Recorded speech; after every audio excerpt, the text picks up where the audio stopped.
You know what time it is. Welcome to the Trinity Force podcast.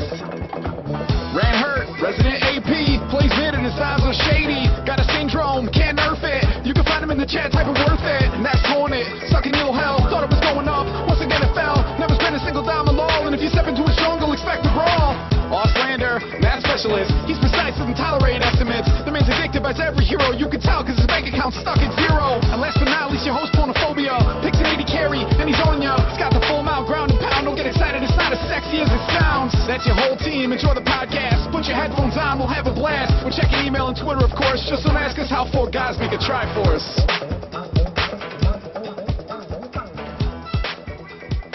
Hey guys, welcome to Trinity Force Podcast, episode 24. My name is Pornophobia. We are live tonight with, of course, all my friends. I have Auslander. Please say hi for me. Don't tell me what to do. You sound so enthused. Yeah, what's up, everyone? And Ran Hurt, my other co-host. He did ask nicely. Well, he was supposed to scream, "Don't tell me what to do!" But he, hurt his arm today, and he's a little pussy about it, so... That happens. He wouldn't ice it at work. He was like, "I have long sleeves on." Oh. And Hornet, you're here too. Again. Muted. 2 weeks in a row, Hornet mutes his mic and doesn't say anything when I introduce him. So we'll just move on until he decides to unmute his microphone. And we have a special guest this week, Badministrator. Hello, everyone. He is also very enthusiastic. So, as you guys heard in the very beginning, we have a new intro, and I hope you all can guess who did that. Some very special guy by the name of Badministrator, who is, again, with us this week. So, I hope you all enjoyed that. That'll be our intro from now on. Sans Ran Hurt talking within his awesome East Coast accent. What? East Coast accent? Oh, Baltimore, Maryland, Yeah. Oh, Baltimore on... He sounds like Stan Balchek, pretty much, so. Alright, hon. So, of course, you guys can always check us out over on GG Chronicle. It's ggc.leaguecraft.com. We are the official podcast of Leaguecraft and GG Chronicle, and so if you're watching live right now, you'll see we have a brand new scene, and that was made by Vesca Violet. He does the stuff for blgaming.com. You can find him at Vesca Violet on Twitter or at vescaviolet.deviantart.com. I will have those links in the video / podcast when I bring it up tomorrow. So, how is everyone doing tonight? Doing great, man. New song, new scene there. Everything's looking really good. We're starting to move up in the world. Pretty fun. Well, it only helps to yell at Badministrator for 3 days in a row and tell him we need a song. And then he tells us to fuck off and steals our blue. Ha. Yes. Oh, so is that coming true, dude? You're just not going to talk at all this entire podcast? I can talk. What do you want me to say? Come on. I just want you to interject like you're one of the guys. That's all. Because it looks like Hornet's mic might be broken, so you're going to have to fill in the slot of the fourth co-host for this week. I can do it. Alright, I think I'm we should amazing. I think we should just say, while we're on the topic of that introduction, legitimately from conception to final product, how long did that take? From conception to final product, probably 2 hours, I would say. I mean, that is impressive. Yeah, that would take me 30 years, and I used to be a musician. It's really, really tremendous. Well, thank you. I don't like compliments, so it's not going to go well if you guys keep doing that. I think I'm just going to sit here and compliment you the entire podcast. Dude, you are so good at this. Oh my god. So do you want to talk about your music? Oh, it's so great. Remember that Cho'Gath song? The best you ever did. Yep. Oh, there's Hornet. Hornet, you there now? Oh, I might have fixed it. Holy shit. Oh my god. Duct tape does it all. I think you... Badminton, you suck. I mean, there. Does that make you feel better? I was just wondering. You suck too, man. Welcome to the podcast. Oh, by the way, while I get this in, Auslander, I thought you played soccer and ran. So how the fuck did you hurt your arm? I mean, seriously. Yeah, I was doing push-ups, so I learned a valuable lesson today, is not to actually do anything good for your body. I'm just going to sit around and eat jelly beans and potato chips going forward. Well, when you're your age, things start to break down, Ooh, yeah. You have to start taking, calcium supplements. How many torn rotator cuffs do you have? And we're gonna throw stones? 4.5. No, just maybe 2. Yeah. It's not very... God, just 2? Yeah, I think it might be more than that. You just haven't counted. Yeah. Or just don't would, know. I would throw stones, but I can't with my shoulder. Literally cannot throw stones. You could probably kick them. I'm assuming. Maybe one will hit us or something. I don't know. My hip's all banged up too. So. I feel like I'm in a room with a bunch of old men. Yeah. I did How about MMA and just fucking. sit here and play law, which I'm not very good at either. That'll work too. Can you click? Can you actually? Do you have full range of motion with that arm there that you can actually move across the map? Yeah, until the carpal tunnel flares up. Anything else? That's what the giant size are. Fuck my hand. So I have to talk about Stack Exchange. I mean, I don't have to. I want to. But Stack Exchange is actually, they did the whole GT Classic tournament. They gave away a solid-state drive and a monitor this last time, and we have the winners finally. And Thizzle71 won the most viewed question, so I don't know which product he won. I'm assuming the solid-state drive. And Diotronic, who we have seen in some battle arenas, actually won with the highest voted category. So Stack Exchange did a fantastic job of, providing those prizes and running a great site. I don't know if anyone else has been on the site as much as I have, but I'm pretty much there every single day. I've definitely been there more than a few times, and let me say it's the best place you can go where you have that dumb question that you're too afraid to ask, but you will get the answer to it. And it's I have a few, trust me, just stupid things that I didn't know about certain champions, and let me just say that even those get those questions in there because it's a great place, and even if you can search it, because you'd be surprised as to your question may have already been asked and you may have thought it was it may not have been the perfect thing to ask, but you may actually find the answer to it. So I would highly suggest that at least stopping by once. It's definitely a good database of knowledge now that we've really given it some plug, and it's really taken off. I'm really impressed. Yeah, fantastic. You can go on there and actually ask why Badministrator doesn't release a song every week. Someone might be able to answer for you. Because he's not answering, he's not going to talk about it. So, So, I'm trying to get him to say something. So, I actually kind of want to do a little interview with you, Badmin. Are you ready for this? Yeah, sure. So, Make it happen. So, first, tell me about your personal life. How old? No, I'm kidding. How old are you? Where do you work? What's your name, address, social security number? I'll answer how old I am. I'm 29. That's all you get. You're 29, and I hear you're just an Irish guy who lives at home with his wife and a couple dogs. Is that true? All true, yep. Those are the things that I do, and then I make songs for the internet, and that's pretty much it. That's my whole life, and I go to work a lot, and then I come I was home. going to say, now, where are you from? Because you definitely do have an accent that comes out in the songs and comes out when you talk. I have an accent? I've You never do? heard that before. Yes, you okay. do. You do, definitely. I'm from New York State, but not the That's city. why. Okay. I just from a different occupation or hobby that I do, I run into a lot of New Yorkers, a lot of New Jersey, and I wondered if that was where the accent was coming from, but I couldn't quite pin it down, so I figured I'd ask, find out for sure. That's right. We're influenced by Canada a little bit up here. I'm relatively close to Canada, so it sneaks in some of the Canadian pronunciations and things. As long as you're not ending things with A. Eh? I'm actually I did not say A. Yeah, I'm actually from Michigan, so I have a very whiny accent, and a lot of people wonder why I'm down in Kentucky with this accent. Where the hell are you from? You're not from down here, boy. I hear that. I don't think that I whiny. recognize accents because none of you guys sound like you have an accent to me. So Wait, you can't hear Ranhert's blaring accent through that? Jesus Christ. Jesus.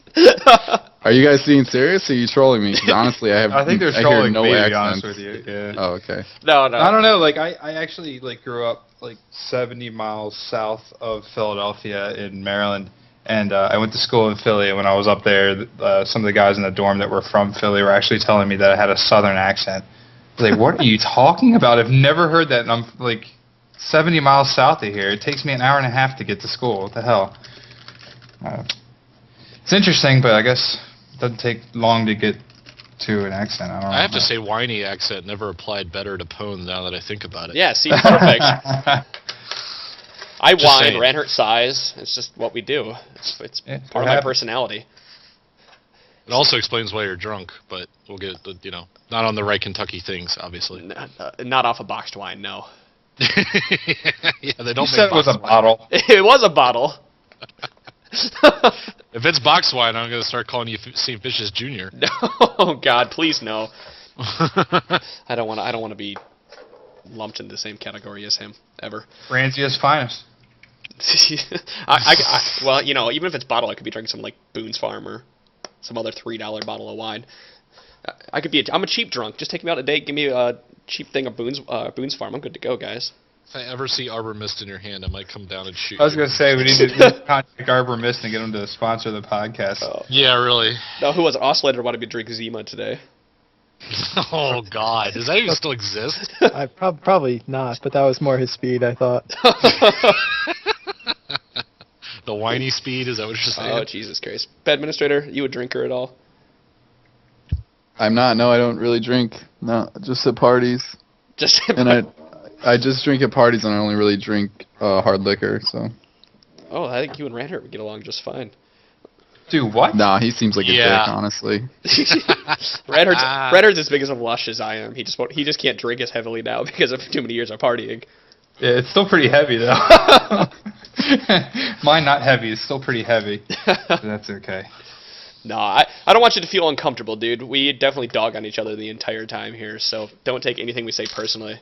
Except for And he knows because he actually listens to our podcast. Oh, which it's is- amazing. Yeah, that I was know. actually kind of funny. We to give a little history about us, we actually contacted Badman because we were stealing his songs and putting them in the end of our podcast, and then we said, you know, we need to contact this guy and make sure he's cool with it. And it was before like anyone listening. I think it was like our first 3 episodes. Yeah, it was like the first, I think episode 6 or something was the last time I used a Badman song. Yeah, and then next thing you know, I see on Twitter that he's following us on Twitter, and then you know, saying some nice things about us. I was like, hey, we should contact Badministrator and see if he'd be willing to do an intro song for us. And like 2 hours later, I'm listening to the freaking thing. Like, what the hell? This is amazing. So that was really cool. Well done. This is some serious talent, I gotta tell you, because I'm with Auslander. It would have taken me a lifetime to ever come up with, you know, this is me who listened to rap in my younger days for like ever and ever, and loves the guy, you know, appreciates who's really good at it. And let me tell you, you're freaking talented at it. All right. Yeah, be careful. He doesn't take compliments. Yeah, we very can't well. compliment him. It's just What are gonna be you awkward supposed to say when silence. someone says something like that to you? What if I came on your radio show and I was just like, "This is such a great radio show. It's so good. Thank This you. podcast Thank is you. I would amazing." soak it up and say, I would say we were just Random saying wouldn't that. have before- Auslander. You really need to ask how to be not gracious and boost the ego and like puff out the chest. Yeah, you can go to Ranher and you can figure out exactly how it's done. I'm just telling you, it's Well, no I only listen to you guys at work because you're slightly more tolerable than work. So. Oh. Face. Face. All right, I'll ask a decent question. So, when did you start doing the rap? Did you start with when League of Legends came out? Did you do anything prior to League of Legends, or were you just inspired by the game to try it out? That's an amazing question. I actually have never rapped before my first League of Legends song. So, Urgot song on YouTube. First thing I ever tried to rap in my life. That's very cool. It Go ahead. took about an hour and a half, I would say. So who what was it influenced about you the? Go ahead. I was gonna say, what was it about like the game that made you just decide I'm gonna try and rap about this? I am the sort of person who just decides to do something and do it. I don't think it was anything specific about League of Legends. I wanted to make a song, and I didn't feel like getting like 9 mics out and miking up instruments and like doing a rock song or anything like that at the time. So I was like, well, maybe I'll try to make a rap song.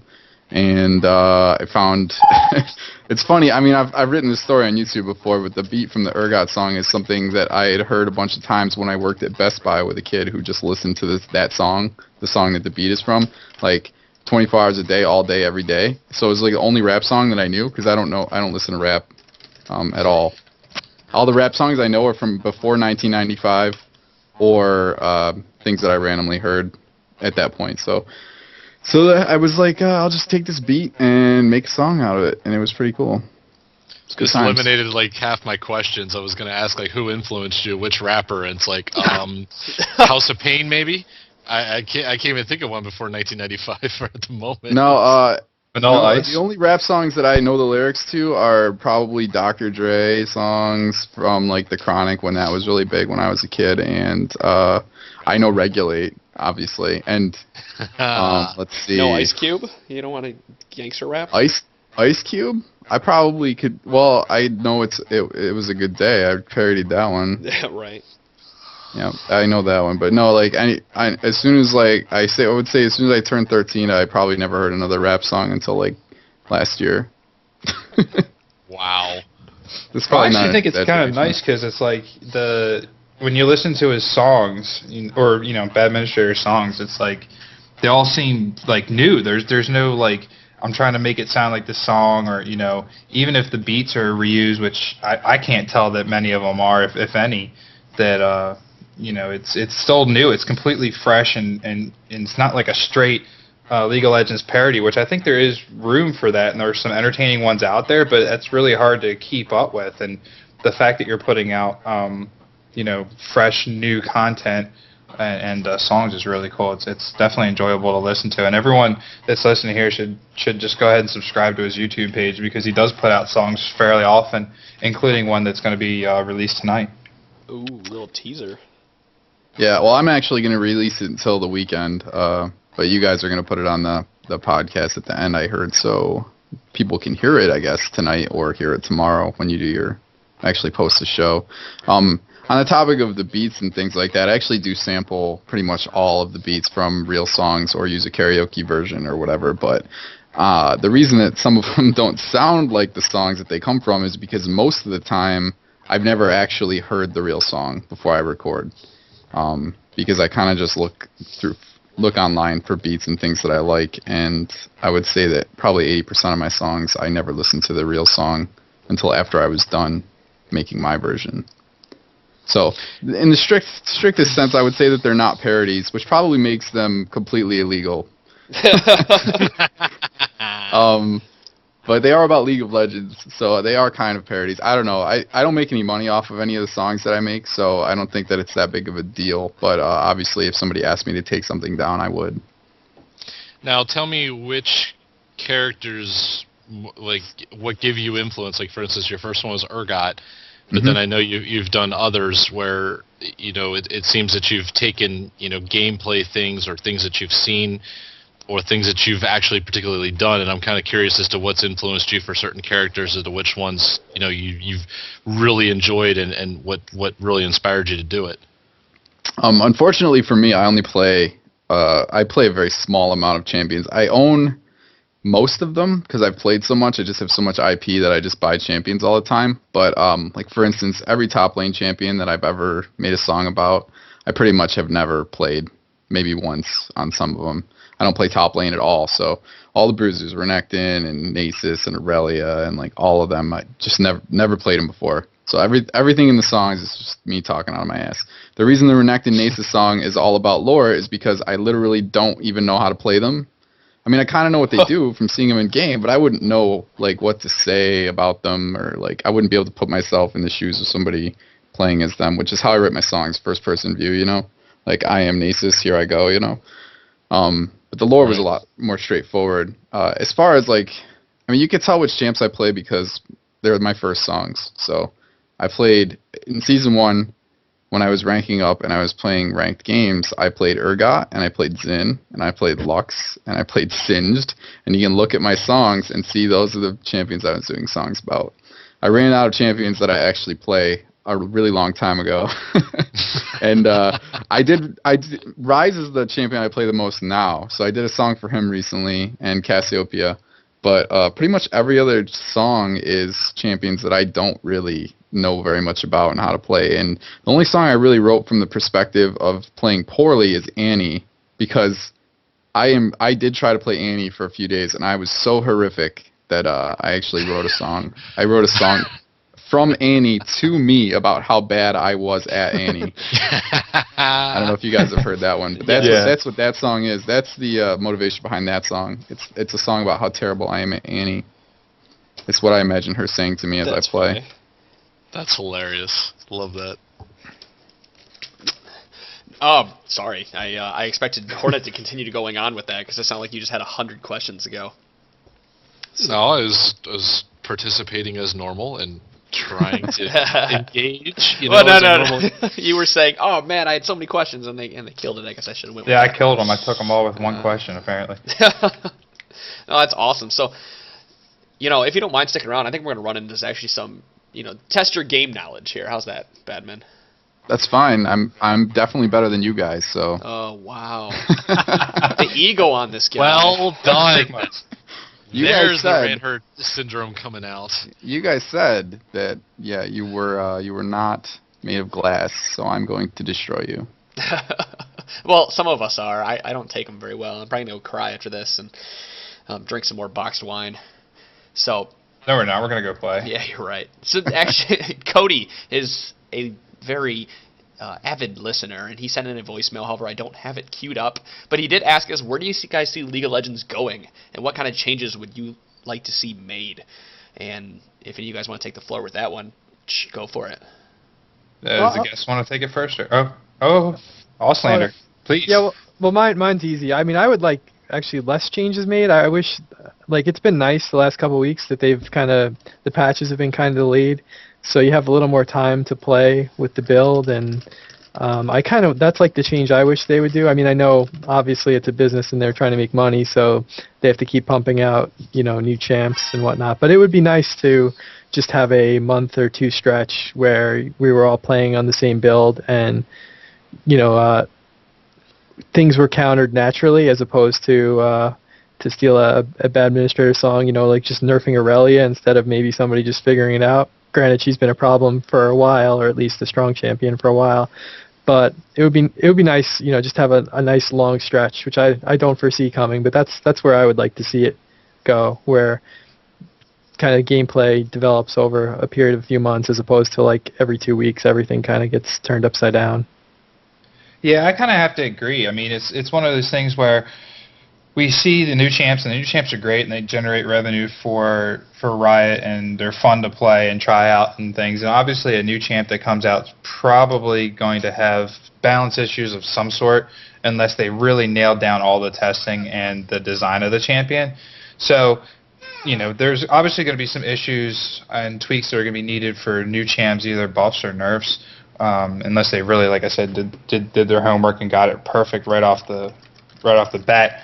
But, we do see a lot of changes to champs. We know that there's certain champs that, maybe quote-unquote OP and may need some changes. And a lot of the changes you can look at in the patch notes and say, well, that was, exactly what was needed, or maybe we were hit a little too hard. But then, the patch notes are flooded with a lot of other changes that we don't necessarily see coming, really aren't the result of great play of that champion or some other things. And it may just be quality of life changes and other things. But when you're nerfing new champions or buffing new champions, and you have a lot of moving pieces, those other champions that need those quality of life changes probably didn't need them, because they're now being brought back into the fold by changes to other champions. So I think some of those things could probably stop happening. They could just leave things status quo with a lot of the champions and let them come back into the fold on their own. I will say that excuse me, there's two things that I'd like to see, and they've already been. One of them I know came on the forums recently, and that is where's the replay system? I'm really tired of having to use a secondary program that on some patches will break to actually go through our replays. And even then, like, if you want to see health bars of everybody, you have to have 5 replay logs of everybody's team, and you can't review. So I think that's a big thing that I'd like to see actually happen. The second thing is, there's so many times where we're going through champions, and as Reinhardt was saying, there's a cycle that seems to happen, but yet I'm watching so many champions like fall off the map and feel like they're not coming back in any type of major role. I'm talking about a Kale, or there's some others, like they brought back Shen, and I thought that was great. I thought that made Shen a really neat, powerful character being again to play, and even to the point where we're seeing him be banned. And then Dr. Mundo came back naturally, but then there was supposed to be an entire stealth remake that was been at some point and never happened, and I don't know if we're ever going to see it. I don't know. Oh, there it goes. I've kind of figured Hornets might cut out here. The duct tape's not holding up, so I'll continue the conversation to say I'm looking for quality of life stuff with the game. Replay system, win of the day timer. I think that's coming out here in the next patch or so. Or so I've seen screenshots of. The mastery pages are a nice one, having them stored server side along with the runes, and not to mention, like when you're in champ select and someone AFKs and it randomly picks a champ, it should just boot them instead and put you right back in the queue. When it gives them a random champ if they're there and they didn't get actually timed out or anything. So just a few off the top of my head, I don't want to see the game progress as in more champions, and I like to see tweaks and whatnot, but I don't think we need the every 3-week patch like we've been having if they just start working on a lot of the quality of life things. Yeah, I think another thing, if we're gonna really kind of look outside the box, not so much into the game, but just the game as a whole, compared to other games that might be coming out, and like Dota 2, and really the future of League of Legends. And I think it's really in a strong position. I don't really think it's going anywhere. They're probably going to lose some players to Dota 2. I'm sure they probably will. But the whole model of spending all this money on champs, if you do spend money on champs and skins and things, really, at least for me, provides like an investment. I'm really bought into this game, and I'm not really looking at other games to kind of move off to, and the fact that there's always a constantly moving meta and new champions to play and things of that nature keeps me coming back and keeps me playing. On the same vein, though, I'm not really interested in seeing new maps. I know I see a lot of talk on Reddit about, where was that, I forget what it's called, like the volcano, Magma Chamber? Yeah, Magma Chamber, there you go, the Magma Chamber map. And it's like, there's a reason why no one plays Twisted Treeline for the most part, and there's a reason why nobody plays Dominion for the most part. It's not that the game modes aren't that fun, because I actually kind of like Twisted Treeline, but it's the fact that it's just not the standard MOBA structure that we like, that League of Legends was modeled after, the Dota map with the 3 lanes and everything else. So it's kind of like we should stay on the same playing field. Soccer fields are the same; they're never changing, but the teams are always changing with new talent and stuff. And I think this is the same way. Man, I don't. That's funny that you guys have a lot of weird perspectives that I definitely don't share. As far as the maps go, I kind of agree with you that it's kind of pointless to make new maps. The maps in the game, people, like you said, you don't want to change the whole game. Like, you don't change the chessboard and make it bigger. So add-on maps, while they're fun, are really just a fun thing. Like, I play Dominion sometimes with friends, just to screw around and maybe practice a champion that I've never played before, or something that something I wouldn't want to do in a normal game, or play AD Annie or be crazy. But I don't think there's any problem with putting out new maps. I doubt that the people making maps are taking away from anything else. I don't know. Magma Chamber sounded very odd to me, though. I agree with you. I don't really see the appeal of having a giant 10v10 map. I think that the game itself is already so disjointed. Like, say you're in top lane. Sometimes you're in top lane. You play the entire game. Your team loses. You and the other guy in top lane never left top lane, right? Right. I can only imagine that being worse in Magma Chamber, with a way more giant map where you have to teleport around. This is how they were describing it, where you would have multiple checkpoints that you can move between and things like that. That just does not sound appealing. If anything, people want smaller maps, more action, not bigger maps. People always say we want strategy. We only care about strategy. We want to be able to. We don't want the whole game to depend on Twitch ability and your ability to move quickly and think fast. We'd like overall huge overarching strategies, but what they really mean is that they want that for pro play and tournament play. In the real game, most people don't think that much at all. I mean, you can see the average elo is I think that Riot said before, it was 1050. At 1050 elo, if you play a game at 1050 elo, and anybody who does, people even at 1050 elo will tell you that most of the people they're playing with are not thinking about strategy at all. Which means that most of the people who play League of Legends don't really care about strategy at all. They just want to play the game. They want it to be fun, and it is more fun when it's smaller, which is why I imagine Riot thought Dominion would be a bigger hit than it is. But unfortunately, they were kind of burned by their own game mode in the like you said, the history of MOBAs. I'd never played Dota, so I think I gave Dominion a better shot than most people did. But anyways, So what I would change about LoL is, first of all, I would nerf faster champions that are blatantly overpowered. I know people say, oh, it's too hard to nerf. The Evelyn nerf, I thought was fine. They killed her, right? She was completely ridiculous. She got banned every single game, and they were like, screw Evelyn. Nobody's playing her ever again, right? If they would have done that and then incrementally buffed her until she was playable again, that would have been fine. And I really think that they should do that. Instead of having a completely broken champ that gets picked every game, just over-nerf them and then buff them little by little until people start playing them again and then stop. There's no reason you can't do that, and it really wouldn't be that hard. You can tweak one tiny thing at a time until they're playable. The Shen buff, you guys were just talking about the Shen buff, it was too large. It was kind of ridiculous. Shen, I don't know if you guys played Shen before that. Nobody really played him. But there wasn't really a reason because he won top lane against like half of the top lane champions. It's just that nobody happened to play Shen. He fell off late game as far as damage goes. So people are looking for damage from top lane, so people stopped playing Shen. But he always had the global. His entire kit was the same.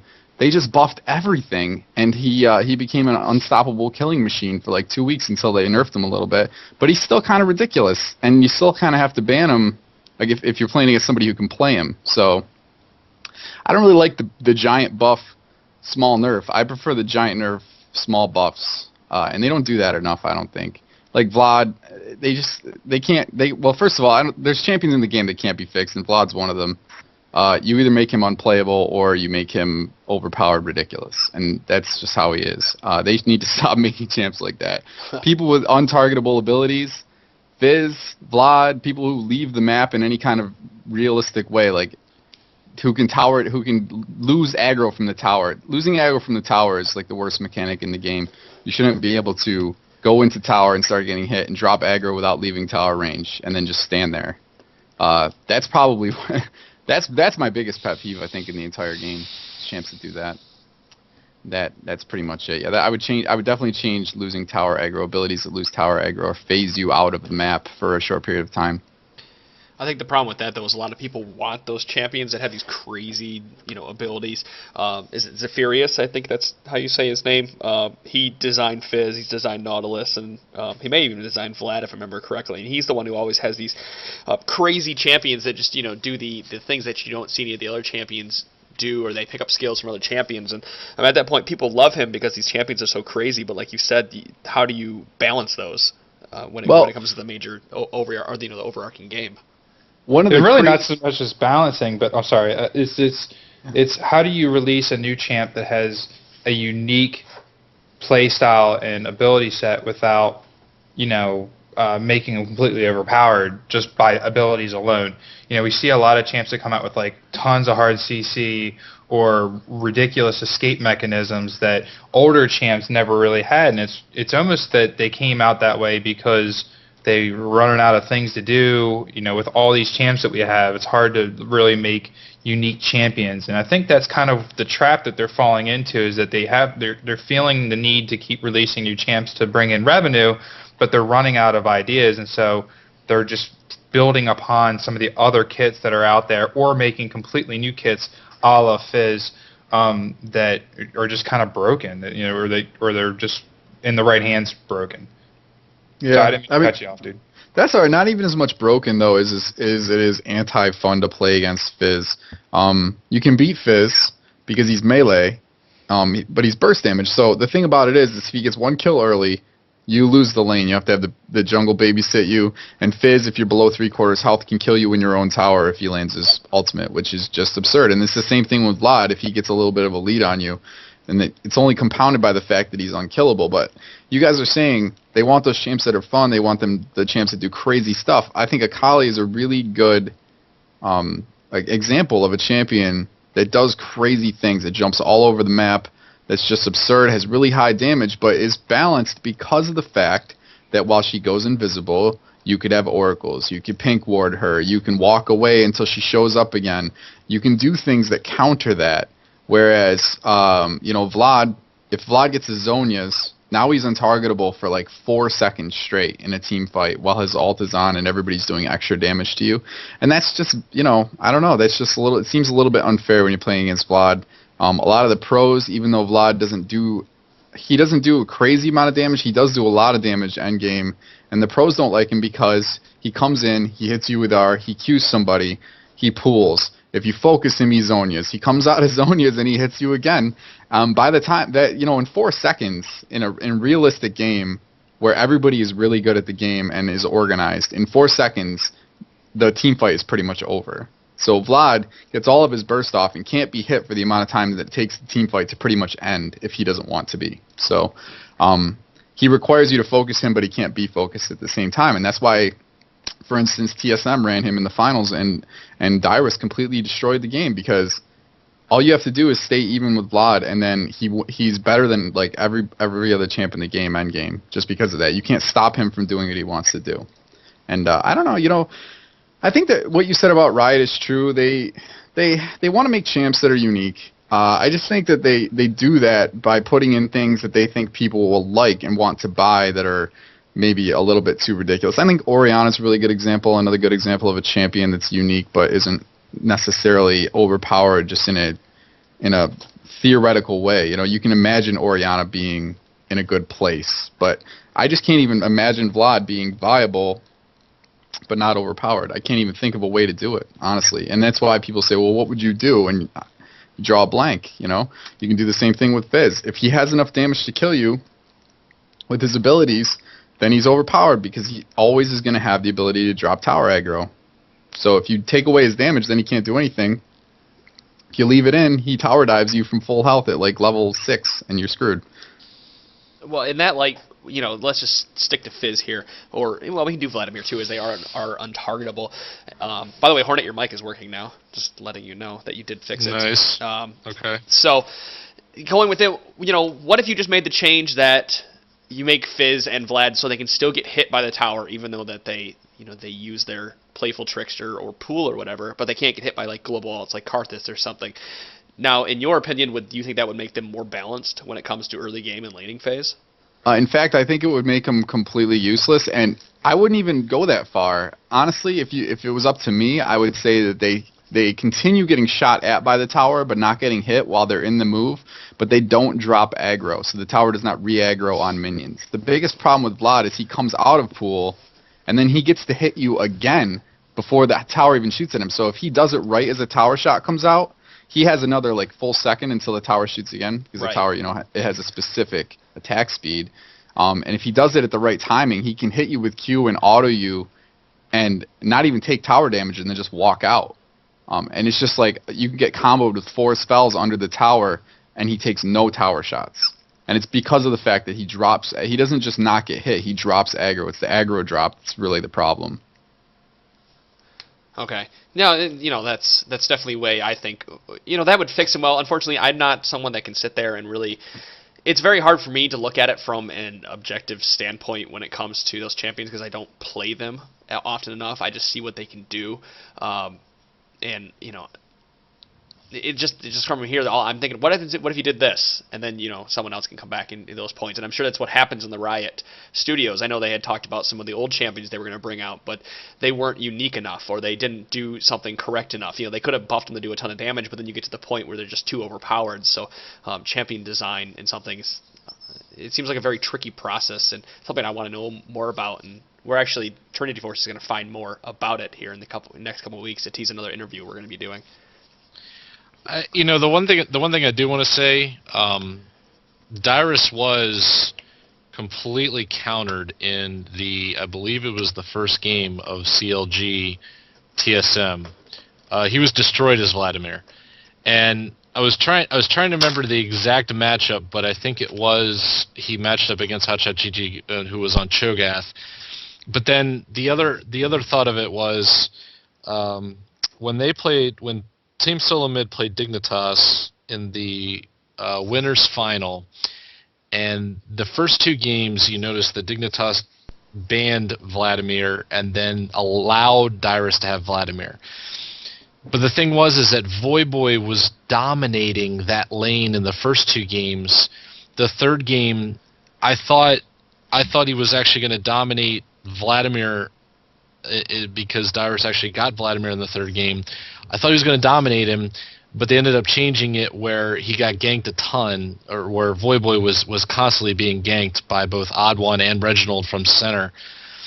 I don't know that there was a lot of picking or banning of Vladimir for Dyrus playing him, but I don't actually believe he's that overpowered, because early game, especially with the pros, it seems like all of them could get an early advantage on Vladimir in the early game. Now, I agree with you late game, he is an absolute terror. That he can't be targeted, that he affects, if he lands his ultimate in the perfect spot, which obviously a good pro really does, he destroys people. But early game, there is still an effect where you can prevent Vladimir from gaining any traction, and you can get him to not be an effective part of the game.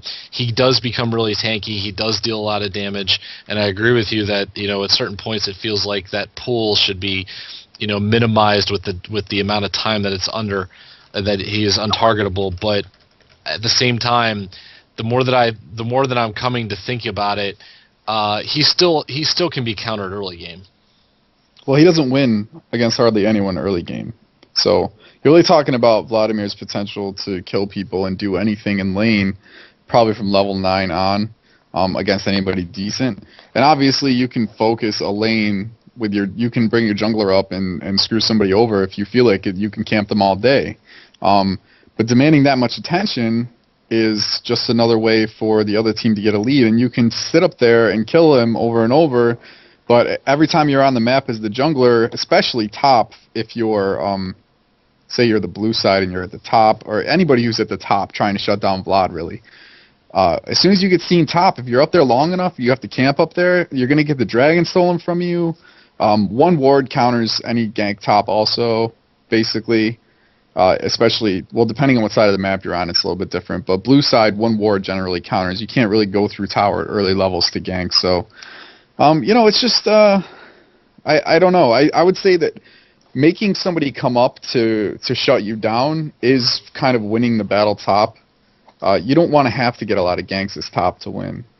And and Vlad is hard to gank too. I mean, you can come in with a gank and it just doesn't work most of the time, because he's going to have Ghost. He has the troll pool, so unless you have a lot of hard CC, maybe a couple flashes, you can catch up to him and grab him with something. It's just, I don't know how many of you guys jungle. I think only one of you jungle, like Auslander is the only one who jungles, right? Hornet. So I'm the one who jungles. Oh, I'm sorry. Okay, so you know how hard it is to gank Vlad then. I understand how hard it is to gank him, but I guess what my point is that if you prevent him from farming early in lane, even if you don't kill him, it still can be a good snowball effect where you can get a 20 to 30 CS lead by the time you get to level 10, and where he can be effective and he can do damage that really affects you. And I believe that can be the effective tool that is needed to have that top lane, whether it's like a Lee Sin or an Udyr or somebody else, where they can get the distinct advantage, and then they're the more effective player more effective player going through the process of as the game progresses. I think if you can get a 20 to 30 CS lead early on Vladimir, he can be taken out of being effective to the point of where the team fights and the fights for dragons and other things start, and I don't think you have to pay that much attention to him. I think 1 or 2 visits top as a jungler can be enough. It hasn't been my experience. I hate to pick on Vlad. I don't think he's that overpowered as I'm making him seem like I think he is. You guys just keep counterpointing me, so I just feel like I have to back up my point. I think that Vlad would need a very slight nerf to be in line with everybody else. And honestly, I don't even think it would be on his laning. I think that his scaling into late game is the problem. And if he's going to be untargetable for 2 to 4 seconds when he picks up Zhonya's, then he can't do as much damage as he does with his ult. And I think it's just the compound effect of his ult and other people doing damage and everything while he's not, he can't die. That's the problem. Even if he's not farmed up, his ult does has a lot of utility in a team fight. By you put that debuff on everybody, and then you disappear. And if people want to target you, you have to go in close. That ult doesn't have a lot of range. It's one of the good things about it. The way they balance him out is by not letting him shoot that 20 miles away. But at the same time, if he hits Ghost right when he ults you and then pulls out, he's gone. So it doesn't really change the fact that you're not going to kill him, and he gets the free ult on you. So, but yeah, I mean, just a really tiny buff or a really tiny nerf would be fine. I don't think that you need to remove his pool or anything crazy like that. It's just I think it's hard for Riot to put him in a place. Last time they nerfed him, he didn't get nerfed that much, and people deemed him unplayable. It's kind of like with Shen, you nerf him a little bit, and then everyone says you can't play him ever again. And that was kind of my point. It's hard for them to put those people in a place where they don't unfairly insta-give you, but at the same time, people will still play them. What are your thoughts on on the same vein, Morgana? She's kind of when you have the black shield, you can't be CC'd at all. You can just pretty much walk through anything, and once she gets the Zhonya's plus her ult, she's kind of got that same feel. Like it's just so safe to do a lot of damage and bring a lot of utility to your team, and it's really, really hard to stop her from farming or gank her, kill her, or even disrupt her. Yeah, you can tell that when Riot builds a support, they don't really test them as AP while they're doing play testing very much, because every support that comes out, or every champion that's intended to be support that gets played in a solo lane completely destroys everyone until they figure out what to do. I don't know if you guys played much when Alistar, people started playing solo lane top Alistar, and it was like, it was completely absurd. And it was because before that, nobody was playing Alistar top because they were like, oh, Alistar's support, we don't play him top. Same thing happened with Soraka. Same thing happened with Janna. Same thing happened with Morgana. All of these champions have seen huge nerfs. Janna to the shield multiple times. I don't know if you played when Janna's shield used to be like twice as good. And now it doesn't even give you the damage buff after it's been knocked off of you, which is like I guess it's the nail in the coffin for the Janna shield. But it used to be like twice as powerful to begin with. But yeah, I mean, if you list off all the support champs, every time somebody's played them solo lane, any viable support champ has become like a gigantic monster in the solo lane. Absolutely, because Lulu's followed that, by the way, I have to say. Yes, she has. Hey, Karma.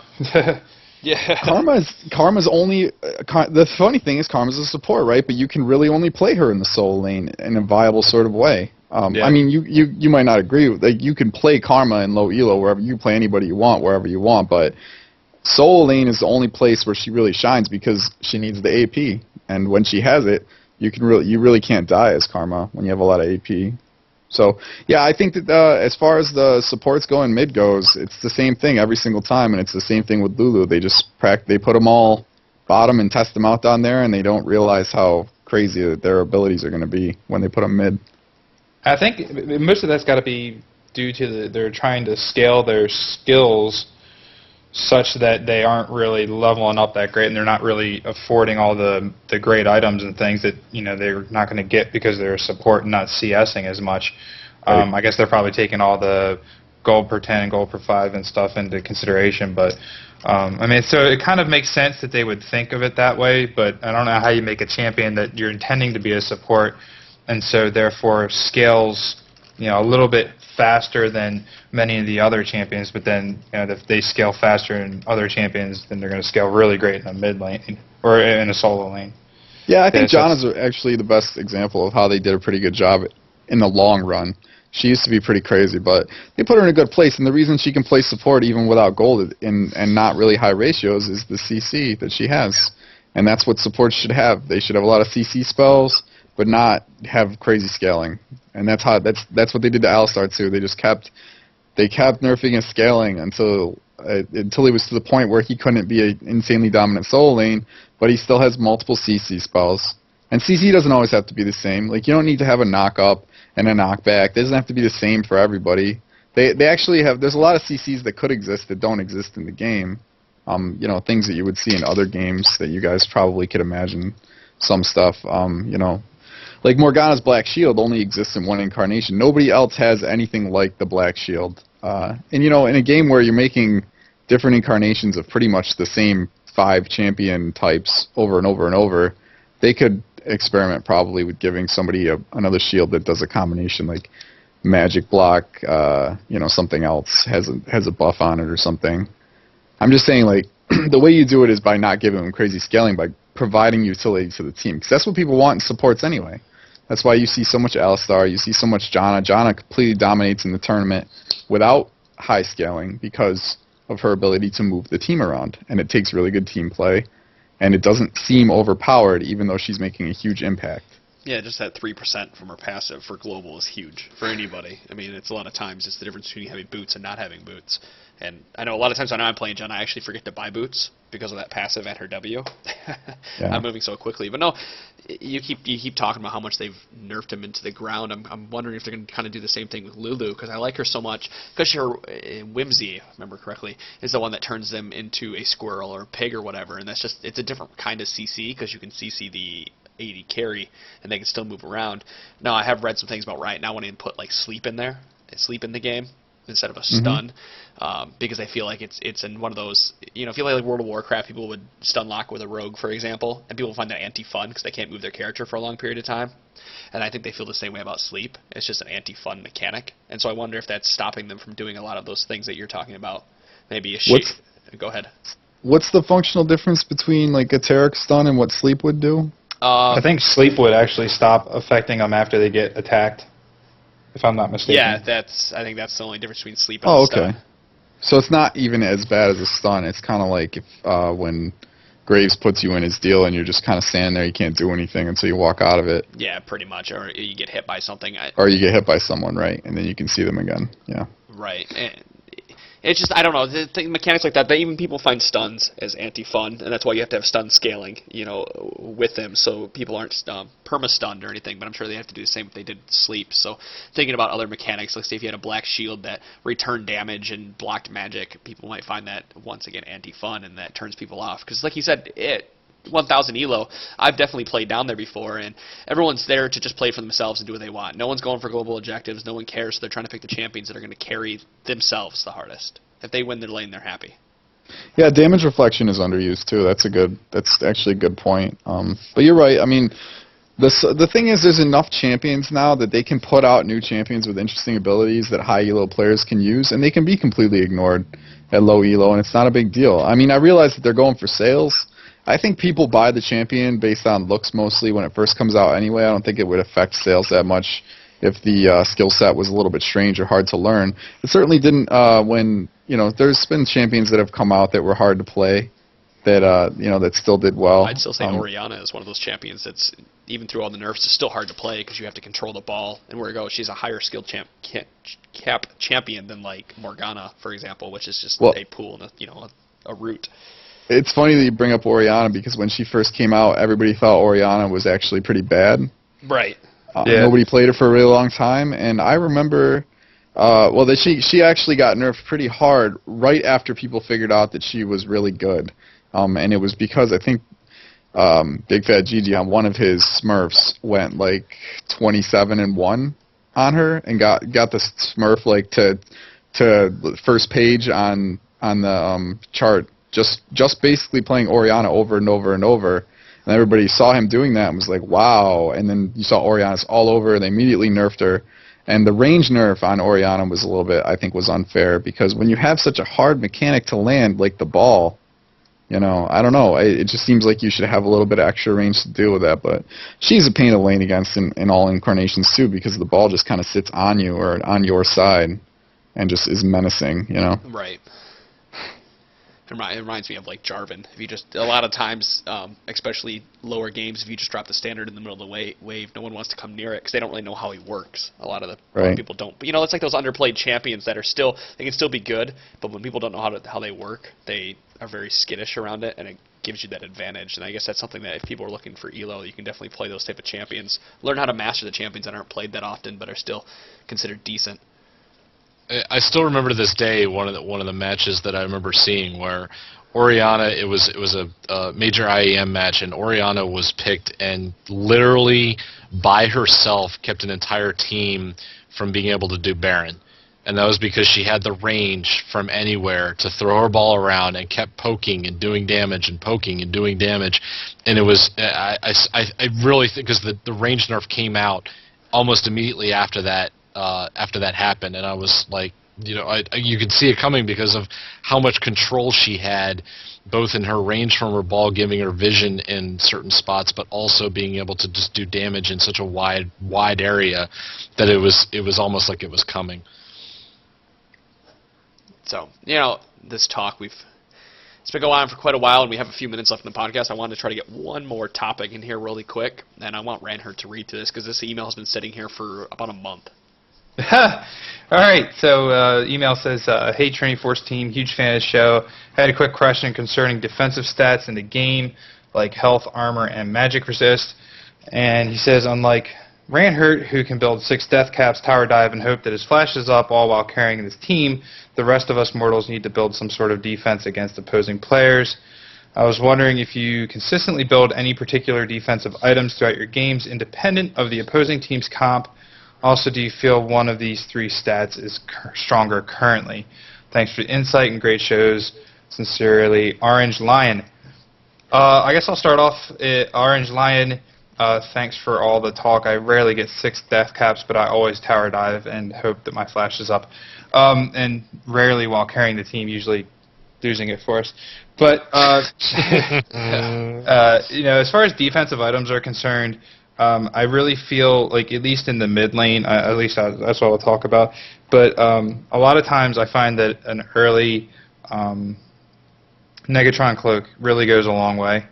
So, I mean, not rush it, but if you're struggling a little bit, or like the other night in Optimus Tom's Battle Arena last night, I was playing mid lane. I was Ari against a Nidalee, and the Nidalee went AP Nidalee, and the spears, when they did land, were chunking me for about half health or a little bit more, and it was just too big because then I know I can't take another one, and I need to go back.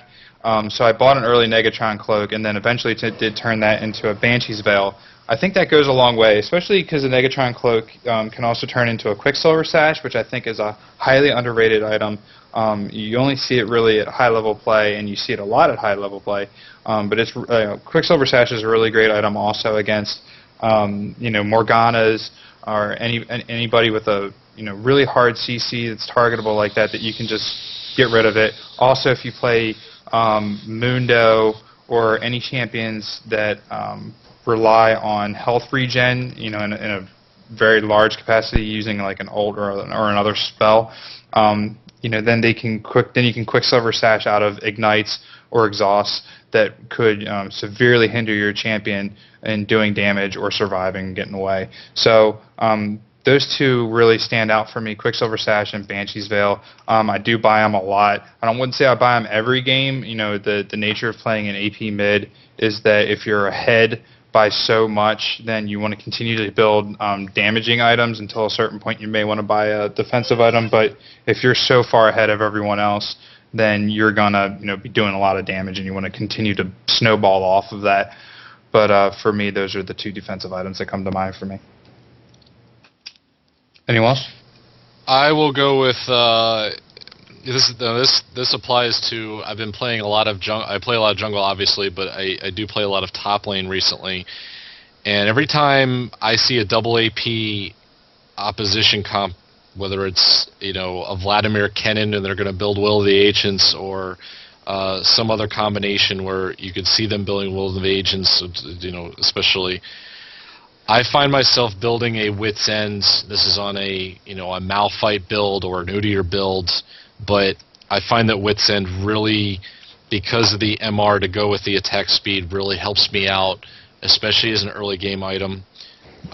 This is definitely true in a lot of phases, but using that early MR plus the attack speed just gives me a significant difference. And then the other one that I'm going to say is so prevalent, and it's prevalent in a lot of my builds, even when I play support, well, especially when I play support, but also on characters like Malachi, and that's gold per 5.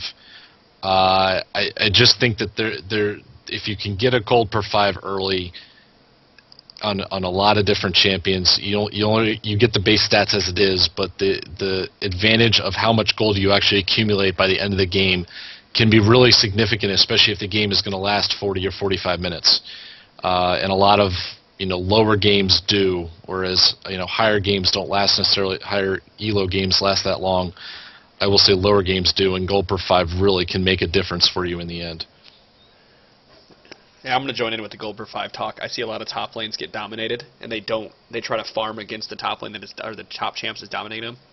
they don't buy the gold per 5 or gold per 10 items, and it's such a huge step for anybody to pick up that is losing a lane or in a jungle. If they're spending more time ganking than they are actually farming those gold per 10 items, they're going to make up a lot of ground that you may have missed before. But speaking of just defensive items in general, I like Megatron Cloak and Chain Vest, and just the bare basics, because that extra armor or extra